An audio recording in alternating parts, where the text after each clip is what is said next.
ഇടഞ്ഞോടിയ ഒട്ടകം. മദീന സന്തോഷാരവം പൊഴിക്കുകയാണ്. തിരുമുത്ത് സല്ലല്ലാഹു അലൈഹി വസല്ലം മണ്ണിലെത്തിയ ആനന്ദത്തിലാണവർ. ഇനി തുള്ളൽ പനിയുടെയും വിഷക്കാറ്റിൻ്റെയും യത്രിബല്ല, വിശ്വാസമേന്മയുടെയും സ്നേഹസാഹോദര്യത്തിൻ്റെയും മദീനയാണ്. മദീനത്തുൻ നബിയാണ്. മദീനയിലെത്തിയ തിരക്ക് തൽക്കാലം ഒഴിഞ്ഞപ്പോൾ അവിടുന്ന് സഹധർമ്മിണി ആയിഷയെയും കുടുംബത്തെയും മദീനത്തെത്തിക്കാനുള്ള ഏർപ്പാടുകൾ ചെയ്തു. സെയ്ദ് ബിനു ഹാരിസയെ മക്കയിലേക്ക് അയച്ചു. തിരുനബിയുടെ പെൺമക്കളെയും ഇഷ്ടസഖിയെയും കൊണ്ടുവരാൻ സെയ്ദ് റളിയല്ലാഹു അൻഹുവിനു തുണയായി അബൂ റാഫിയുമുണ്ട്, തിരുനബിയുടെ മൗല.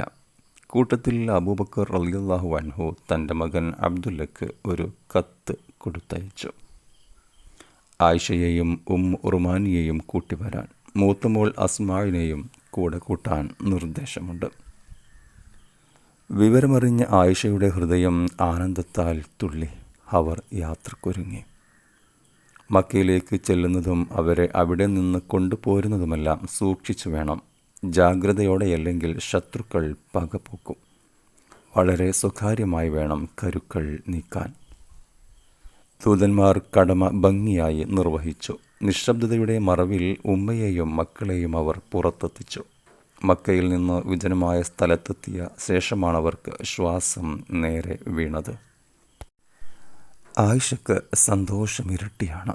ഒന്ന് ത്രില്ലുള്ള യാത്രയാണിത്, മറ്റൊന്ന് പ്രാണനാഥൻ്റെ സാമീപ്യമണയുകയാണ്. വത്സല താതനെ കാണാൻ പോകുകയാണ്. മനസ്സിനകത്ത് തേന്മഴ പെയ്യുന്നു. ദുഷ്കരമായ മരുഭൂ യാത്രകളൊന്നും അവർക്ക് സുപരിചിതമല്ല. എന്നാലും അതൊന്നും സാരമില്ല, താനെല്ലാം സഹിക്കുകയില്ലേ. ഇനി താനും ചരിത്രത്തിൻ്റെ ഭാഗമാകാൻ പോകുകയാണ്. നുബുവത്തിൻ്റെ വീട്ടിലെ നായികയാകുകയാണ്. ആ യാത്രക്കിടക്ക് ആയിഷ കയറിയ ഒട്ടകമൊന്ന് കുടഞ്ഞു. വിളറിയെടുത്ത പോലെ തലയും മുതുകും കുലുക്കി അത് മുന്നോട്ട് പാഞ്ഞു. സഹയാത്രികർ പെട്ടെന്നെന്ത് ചെയ്യണമെന്നറിയാതെ അമ്പരന്നു. ഇടഞ്ഞോടിയ ഒട്ടകത്തെ പിടിച്ചു കെട്ടണമല്ലോ. യാത്രക്കാരി ഇഷ്ടസഖിയല്ലേ, മുത്തുനബിയുടെ മണവാട്ടി. ആണുങ്ങൾ എല്ലാം കൂടി ഒട്ടകത്തെ പിന്തുടർന്നു. അവർക്ക് പിന്നിൽ ആയിഷയുടെ ഉമ്മ പരിഭ്രാന്തയായി ഒച്ച വെച്ചു. അബ്ദുല്ലാഹി ബിനു അബീബക്കർ, ത്വൽഹത്ത് ബിനു ഉബൈദില്ല, സെയ്ദ് ബിനു ഹാരിസ, അബൂ റാഫി റളിയല്ലാഹു അൻഹും.